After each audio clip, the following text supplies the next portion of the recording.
Okay, so in the previous couple videos we talked about reading a map and train association. What we want to do now is we want to increase our accuracy in our land navigation. And the way to do that is by selecting the right compass. And again, that compass has two functions. It's going to provide us orientation on the map, and it's going to find us our position on that map. Okay, so what we want to do then is select the best tool for that job. Now, there are different varieties of compasses out there. There's several different types of styles and options in compasses, and they have all different features. And we're going to talk about the two main styles here, which is lensetic compasses versus what's called a base plate or orienteering compass. This is a lensetic compass. It's designed this one is specifically is a military-styled compass. It's designed for military use. So it's going to have specific features that are helpful in that context. There are kind of two camps of teaching navigation, and a lot of times you'll see on YouTube in particular people focusing on lensetic compasses, and mainly because this is what people are comfortable with if they learned land navigation in the military. So at boot camp or wherever you learn land navigation, wherever you've learned it, they were going to gravitate to what they understand, which is fine. The problem with learning on the lensetic compass is the skills are similar, but are different. You have features that are unneeded. But most importantly, a lensetic compass is bulky, it's heavy, it's made out of steel. They're fairly expensive for what you're buying, as far as for what the features you're getting, and they're not any more accurate than any other compass in reality. So there are some features that increase the ability of its accurateness, but really you want to, in my opinion, you're going to be better served with a $10 or $16 starter compass, especially at the beginning, than you are jumping into a $70 or $60 military compass that's for special use. Okay, and so when we talk about selecting a compass, we'll talk about selecting a compass based off of our use. All right, so one of the great advantages of this style of compass is it's much faster to use than your lensetic compass. The design originally came out of Sweden from the Silva company. Many of great navigation tools are made from Sweden, from this tradition. Silva has long since been purchased by an American company, but they had created the orienteering compass, and this is a very similar model to the original. It's not the exact, obviously not the exact first orienteering compass, but after World War II and the advancements in plastics, clear plastic base plate was put onto a compass in order to help the person navigate a map quicker and faster without having to carry a protractor, which this is what a protractor would look like. That's going to help you measure your angles on your map. And again, we'll talk a little bit more specifically about what that means. So a lensetic compass, if you're going to do map work outside of the field that you're in, you need to have a grid overlay or protractor, and that's what this does. This helps you find your position on your map based on specific scales, and it helps measure angles as a protractor does. A base plate compass does those two things at the same time. It acts as a protractor and it can act as a compass. So in the game of orienteering, where you're moving from position to position or checkpoint to checkpoint as quick as you possibly can, you want a compass that's going to work fast and efficiently, and that's kind of the original version of, or the original intent of the base plate compass. The drawback of the base plate compass is made out of plastic housing generally, and so which means that it's not going to be as rugged as a military style compass. So certainly a disadvantage to this style compass is it's not as rugged. That being said, I've hiked many miles, and the paint wears off before you worry about really compasses becoming damaged or wearing out, if they're properly taken care of. I have been on trails in the mountains where someone had dropped their compass and actually cracked it, and we needed a second compass for that reason. So we'll talk a little bit about that in detail later. So what we're going to start off with is an orienteering compass. My recommendation is starting out with a starter compass, a basic compass. What makes a good starter compass? Okay, it's going to be in a $10 to maybe $20 range. It's going to have very simple ruler on it. You want a black bezel with white writing, well constructed. So it's the bezel is going to have 360 degrees around indicated, and you want that at a 2-degree increment. There are plenty of other compasses out there and styles. This is an example of a toy compass. You can see the on the bezel here. It has, I think it's a 5 or 10 degree indices. That's not very helpful. The bezel housing rattles. You see how the needle kind of shakes? It's not going to settle. A well-made compass needle is going to settle much faster. I don't even know how accurate the scaling is. I haven't even compared. Compass costs about $6. Very similar to a toy compass like this is in a lensetic style are the black lensetic compasses that have plastic housing. Looks pretty similar to this, but more round.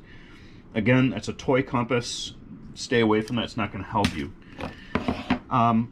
Other compass styles, from taking a step down from something like this, are what I put in a category of button compasses.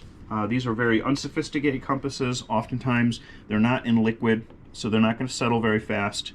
I wish I had a smaller version. I'd have to find it. But they're not going to have a lot of capacity.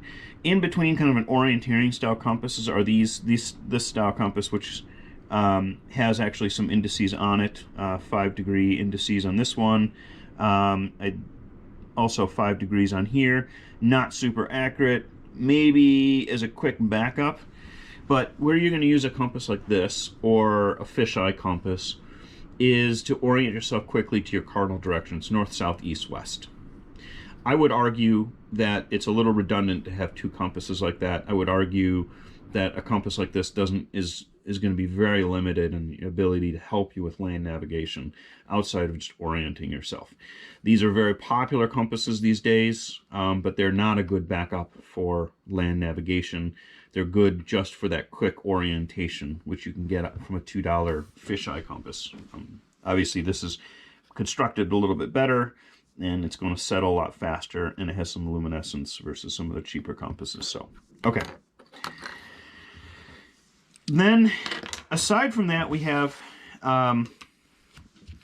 more expensive compasses, more compasses with different features on there. And the thing about these more expensive compasses and the features that they have is that if you don't have the basic skills down, you'll never get to the point where you understand or are effectively using the other features. This is a global GPS plotting compass. Some of the extra features that it has some more specific scales on here, specifically for plotting on a map with using a GPS. It has a luminescent bezel, which is a great feature.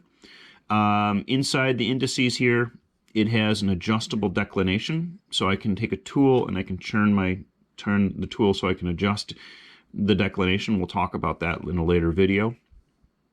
I have an inclinometer on here, so I can judge slope, which is great for a mountainous area where you can pinpoint your location based on slope, but also know where avalanche danger might potentially be. And you can do judging height with that. There's a number of different things you can do with that inclinometer, so it's kind of a handy thing to have, but again, it's special. The other thing that makes this particular compass different too is it has a global needle. And global needles, as you go further south, the needle is going to naturally pull down, and it's not going to be free floating and be able to give you an accurate reading. So you want a global needle if you're in South America or Australia or wherever. A lot of times people like to jump ahead and just get the most awesomest, most expensive compass out there. In fact, the Sun2 MCA's style compasses are probably one of the most common ones you see in bushcraft and survival communities because it has a lot of great tools on it, and it's got this mirror. This is the original MCA compass. It's not even made anymore, but it's the basis of what most of the other MCA style compasses are based off of. You'll notice that it has this mirror, and that mirror serves a purpose similar to the sighting mirror of the lensatic compass, and that gives you a very accurate reading. The drawback of having the mirror is it creates a little bit more bulk, and it's not always functional in all locations, especially like in a heavily wooded area. You're not going to be able to sight very far anyway to give it any kind of advantage. The mirror has some other functions. It also can serve as for hygiene purposes while on the trail. And for looking for ticks, but then also can serve as a backup or emergency mirror. The advantage of the mirror as well as the sighting is that when you lay it flat, it increases the distance of the base of the compass. Same with the lensatic compass. Why is that important? Well, when you're plotting a course with your map, you can plot a course with longer legs on it because you have a longer base plate. So if you're in an open area, large open water, mountainous area, wherever you're going along a long plotted leg, that gives you a huge advantage versus a smaller compass that's designed for travel that's not very far. And it gives you a lot less of a base plate in distance for plotting. All right.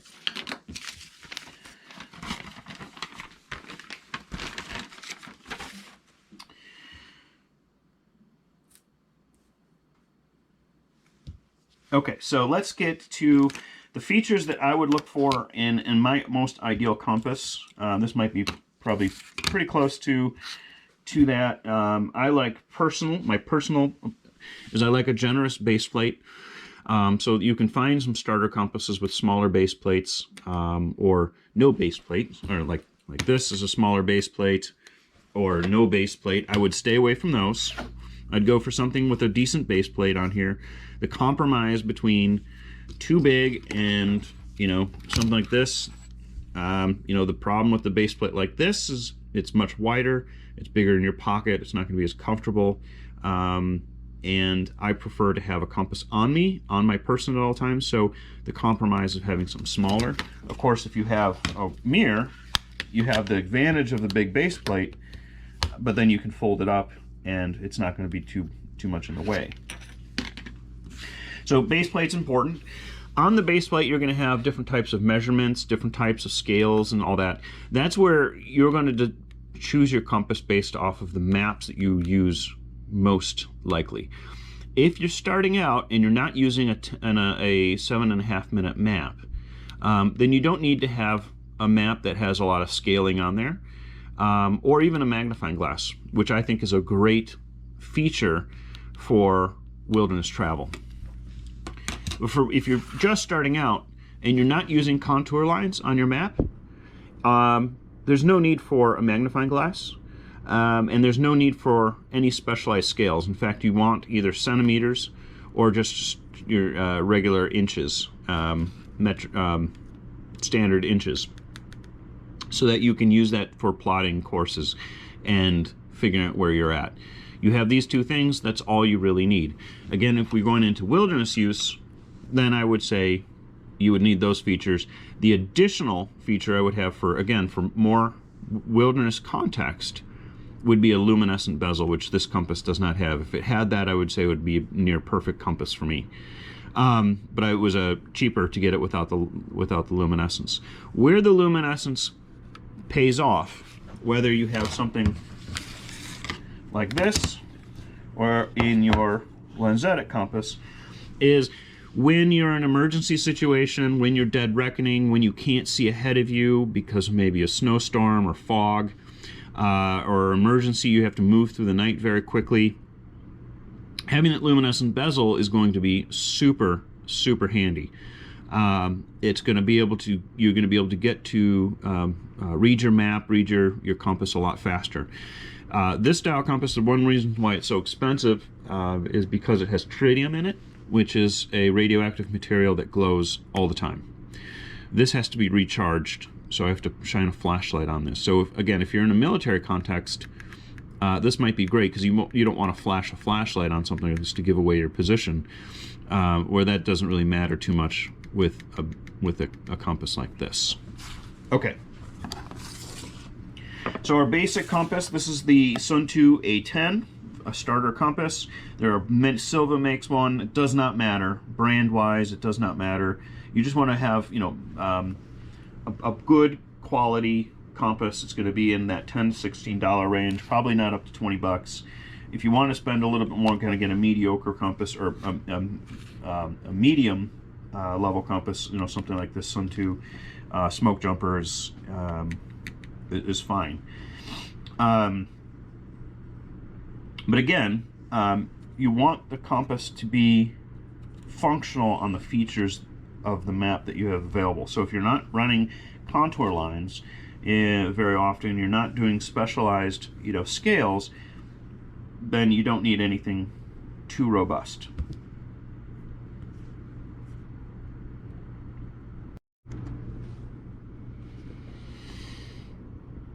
Okay, so in the previous video we talked about how to select a compass. Today we're going to talk about the features of the compass more specifically, and we're going to talk about how to use the compass. Alright, so there's a couple features on most compasses. The first is that we're going to talk about is going to be the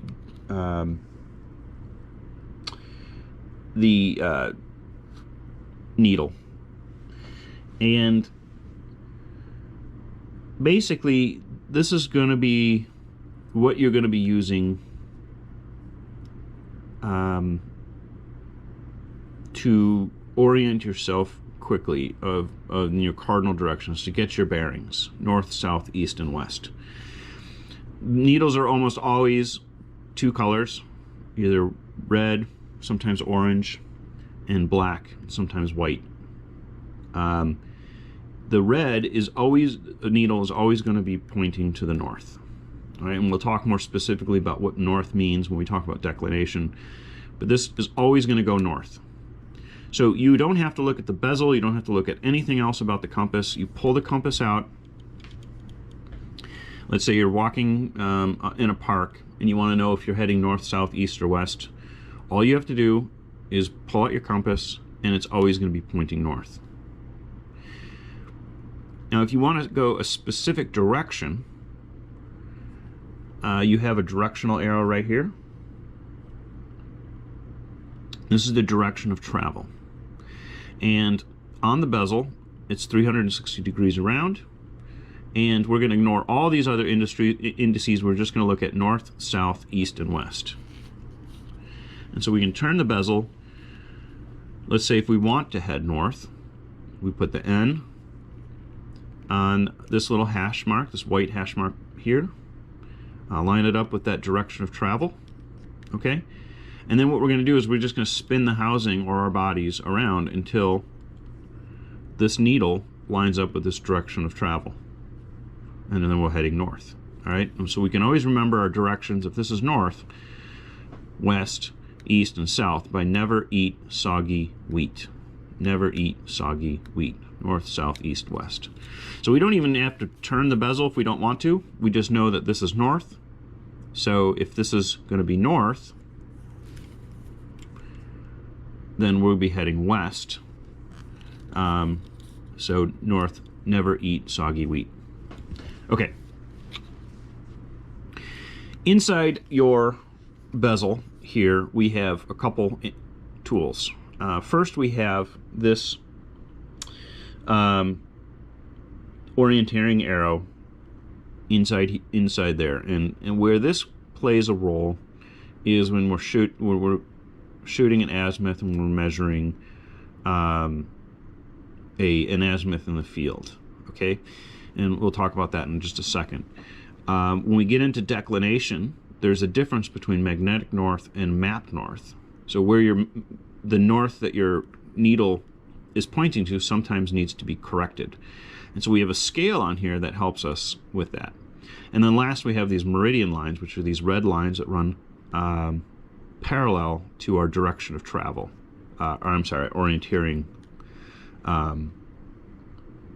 Orienting arrow.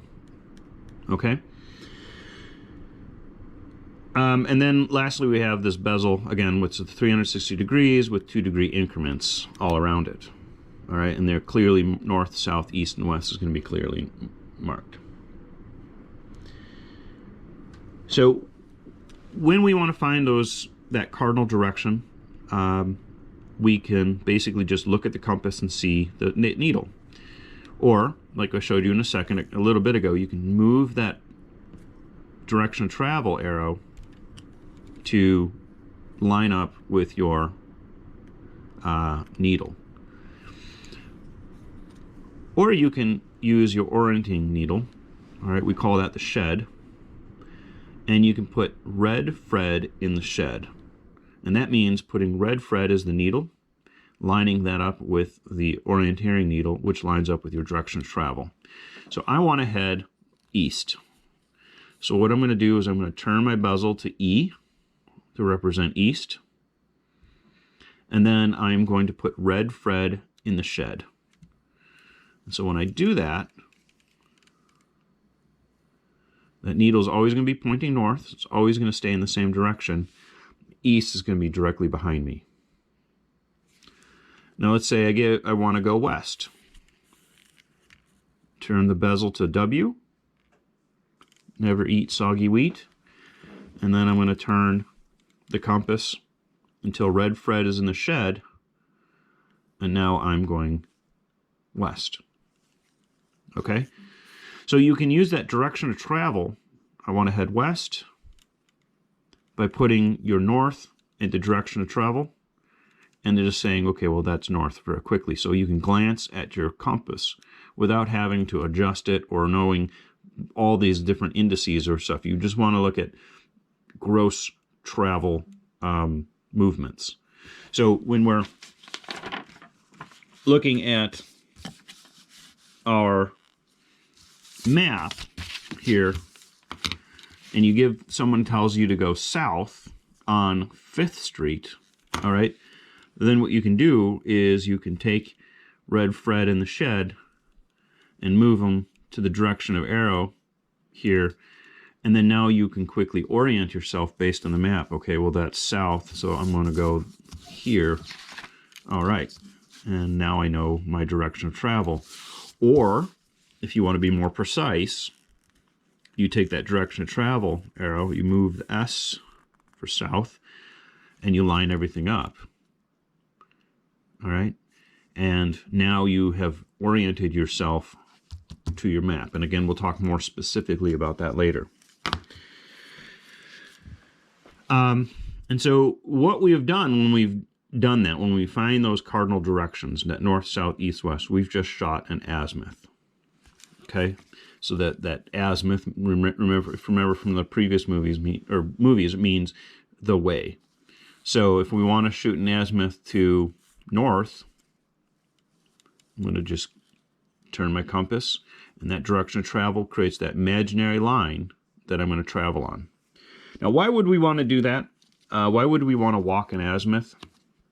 Well, the reason why we want to do that is for a couple reasons. Oftentimes we drift left or right, and we don't stay on path. And if you're drifting, there's a couple things which can happen. Let's say if you want to go from one location to the other location. If you have one foot that's larger than the other, or longer than the other, or you have rough terrain, what happens then is we can actually, we actually kind of tend to kind of circle. So you want to get to a location, but you're walking, you don't have any orientation to the direction that you're traveling, you're going to walk naturally in a circle. And that often happens. What could also happen is that you could be off in your direction and you can veer. And when you veer, it's not a big deal if your distance is really short. But if the distance is really far, you could be really off course. The third, it would be just to be not very efficient in how you walk. If you watch how a domesticated dog walks versus a coyote, you can always tell the difference in their tracks by how efficient their movement is. So by zigzagging and moving around all across the landscape, you're wasting energy, you're wasting time. And that's what a lot of domesticated dogs do when they're fed at a regular, intervals and they have enough food. They have energy to waste. A coyote, a predator, walks very specific straight lines to save energy, and saving energy is saving time. All right, so it's just a much more efficient way to travel. We talked a little bit before about lateral drift, drifting off, and that could happen by wind, that could happen by many things. Okay, and then lastly would be, we want to be able to shoot in azimuth so that if we have some kind of obstacle in the way, we want to get here, here, we're going to go straight across here. We need to know that imaginary line of travel, creating that baseline, so that we have some reference to get back if we had to get around that. And we'll talk about the skill set for that specifically. All right, so there's plenty of reasons why you'd want to walk in azimuth.